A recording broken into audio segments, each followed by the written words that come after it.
رب جانتا ہے محبوب تیرے سوائے کون جلوہ گر ہے. یہ سب آئینے ہیں، ان میں پڑھتا ہوں تو محبوب تیرے ہی حسن و جمال کا ہے. وَرَبُّكَ أَعْلَمُ بِمَنْ فِي السَّمَاوَاتِ وَالْأَرْضِ. جسے بھی بنایا تیرے رب نے تیرے نور کا پرتو بنایا، تیرے حسن کا آئینہ بنایا، اور ان سب آئینوں میں تجھی کو دیکھتا ہے تیرا رب. یہ سب تیرے آئینے ہیں، ان میں تیرا عکس ہے، اسی لیے تو رب نے ان کو تخلیق فرمایا ہے.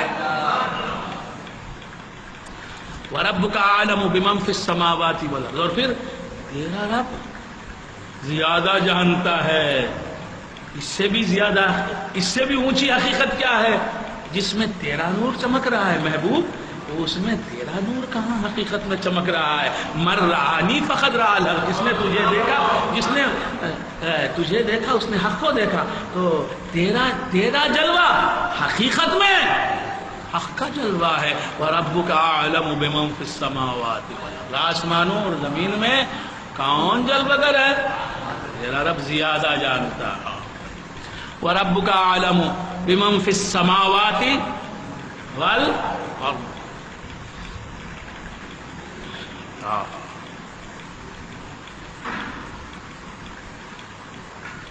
وَلَقَدْ فَضَّلْنَا بَعْضَ النَّبِيِّينَ.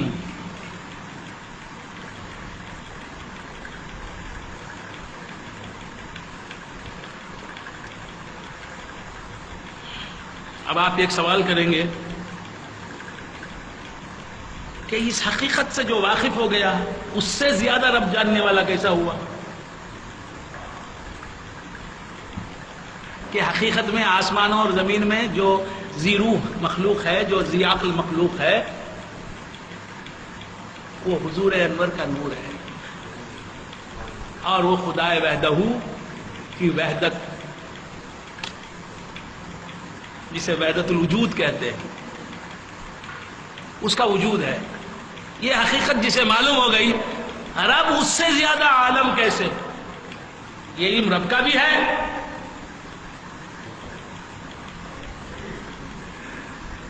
یہ علم رب کو بھی حاصل ہے کہ حقیقت میں آسمان و زمین میں میں جلوہ گر ہوں. یہ علم رسول اللہ کو بھی حاصل ہے، یہ علم مجھے بھی حاصل ہے. تو رب عالم کیسے ہو گیا؟ مجھ سے بھی، رسول اللہ سے بھی.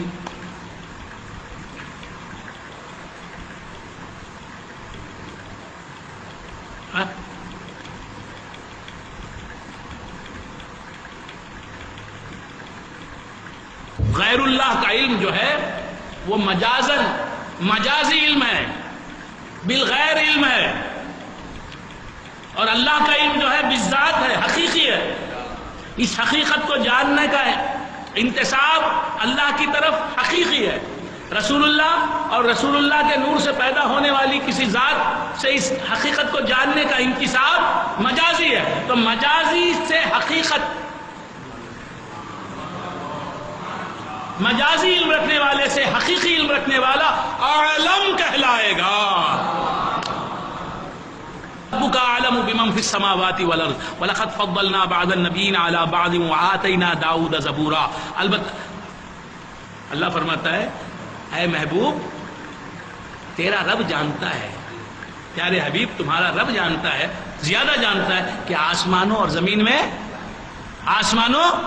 زمین میں کیسی کیسی ہستیاں ہیں، کون کون ہستیاں ہیں، کون کون ذی روح ہستیاں ہیں، کون کون ذی عقل ہستیاں ہیں. اس کے بعد فرماتا ہے وَلَقَدْ فَضَّلْنَا بَعْضَ النَّبِيِّينَ عَلَى بَعْضٍ. ہم نے بعض نبیوں پر بعض نبیوں کو فوقیت دی ہے. کیا مطلب؟ آسمانوں اور زمین میں کیا کچھ ہے میں جانتا ہوں، لیکن محبوب پیارے تیرے جیسا کوئی نہیں ہے.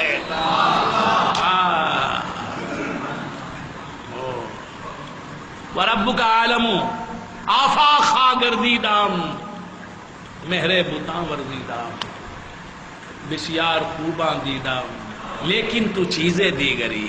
وَرَبُّكَ أَعْلَمُ بِمَنْ فِي السَّمَاوَاتِ وَالْأَرْضِ وَلَقَدْ فَضَّلْنَا بَعْضَ النَّبِيِّينَ عَلَى بَعْضٍ وَآتَيْنَا دَاؤُودَ زَبُورًا. ہم نے داؤد کو زبور عطا فرمائی. قُلِ ادْعُوا الَّذِينَ زَعَمْتُمْ مِن دُونِهِ فَلَا يَمْلِكُونَ كَشْفَ الضُّرِّ عَنْكُمْ وَلَا تَحْوِيلًا.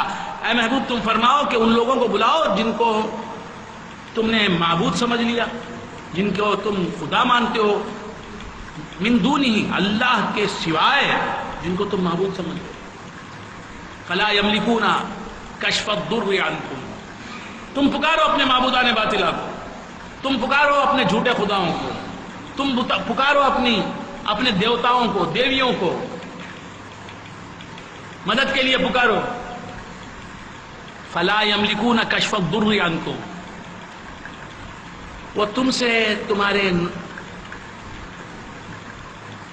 در، تمہاری آفت کو دور کرنے کی صلاحیت نہیں رکھتے. ولا تحویلا،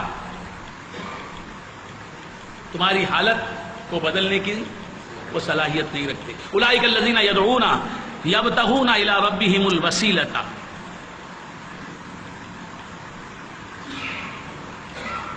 یہ لوگ کفار کو جو پکارتے ہیں، کفار اپنے بتوں کو، جھوٹے خداؤں کو جو معبود مانتے ہیں، کیوں مانتے ہیں؟ یبتغون الی ربہم الوسیلۃ،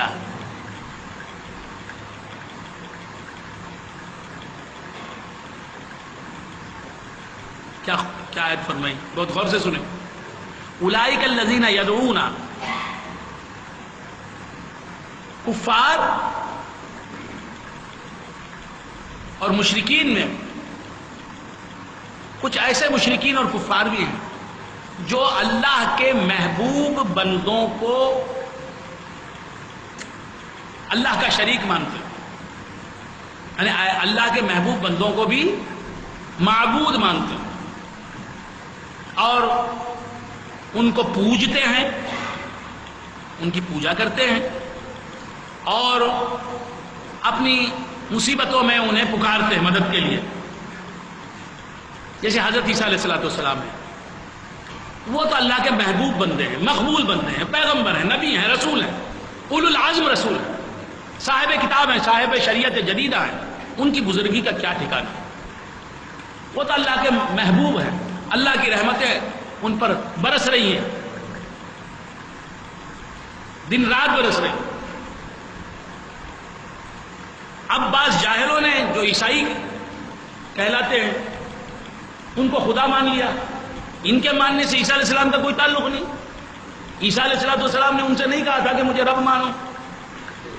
ڈو یو فالو می؟ آپ سمجھ رہے ہیں؟ ہاں، عیسیٰ علیہ السلام نے انہیں نہیں کہا تھا کہ مجھے خدا مانو، مجھے شریک حق مانو، نہیں کہا تھا. عیسیٰ علیہ السلام نے ان سے نہیں کہا تھا کہ میں خدا کا بیٹا ہوں.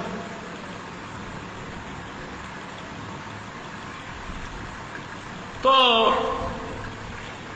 یہ لوگ اپنی طرف سے عیسیٰ علیہ السلام کو خدا مان رہے ہیں. یہ غلط فہمی کا شکار ہوئے. یہ غلط، ان کا رویہ غلط، ان کی سوچ غلط، ان کا عقیدہ غلط. اللہ فرماتا ہے جسے عیسائی اور عیسائیوں کی طرح یہودی جو ہیں، حضرت عزیر علی نبینا علیہ السلام، سیدنا عزیر علیہ السلام پیغمبر ہیں، اللہ کے محبوب مقبول بندے، اللہ کے پیارے پیغمبر ہیں. اللہ نے انہیں نبوت پر فائز فرمایا، حضرت عزیر علیہ السلام. تو حضرت عزیر علیہ السلام تو یہودی کیا مانتے؟ اللہ کے بیٹے، عزیر ابن اللہ، اللہ کے بیٹے ہیں عزیر.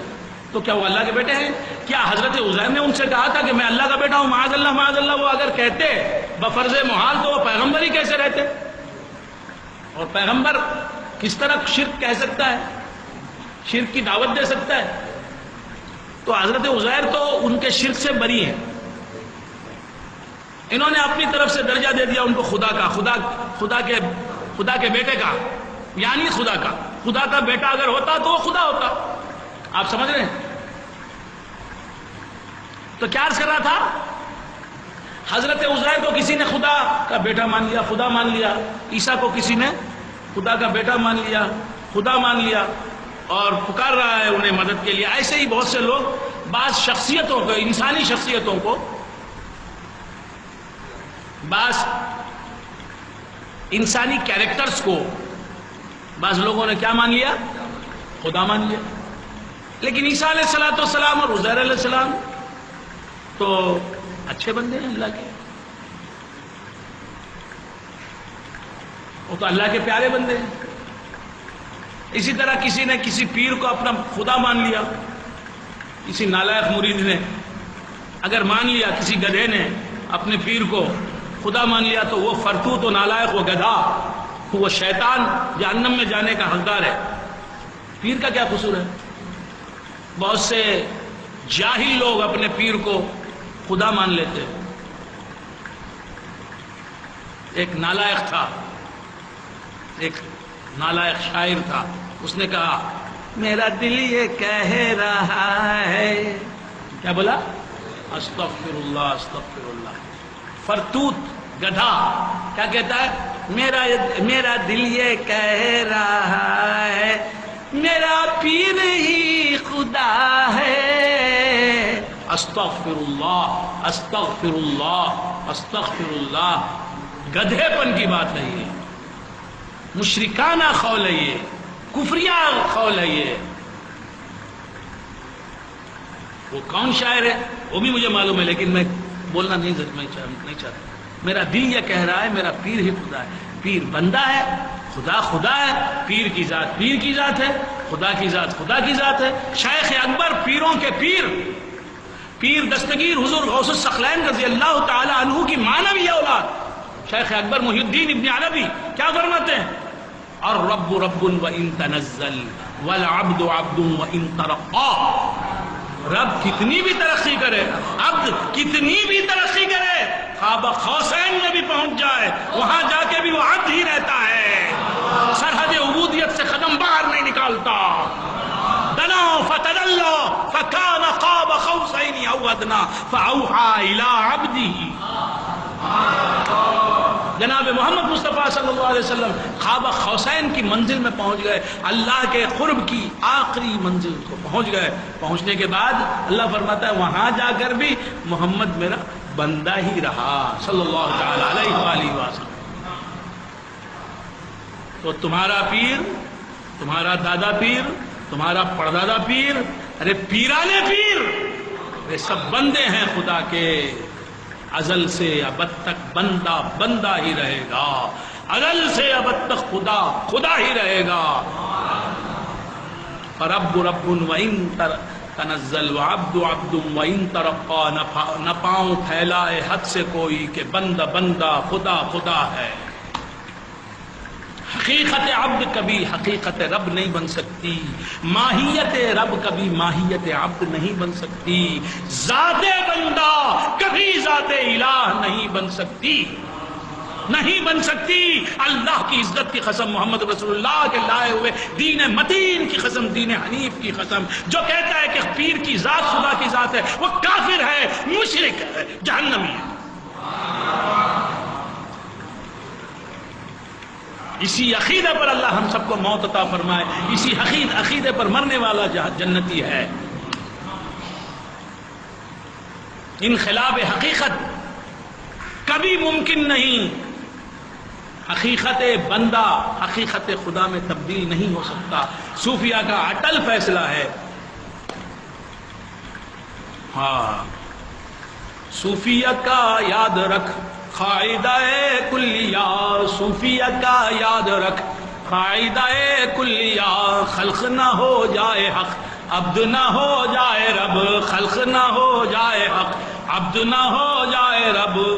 لیکن شخص دسے عکس میں یعنی جہاں بیچ رب، عکس دسے شخص میں رب میں جہاں ہے عجب۔ بندہ ترقی کر کے رب نما بن جاتا ہے، اور رب تنزل کرتے کرتے ظہور کی منزل آخر کو پہنچ کے انتہائی منزل ظہور پر پہنچ کر عبد نما بن جاتا ہے۔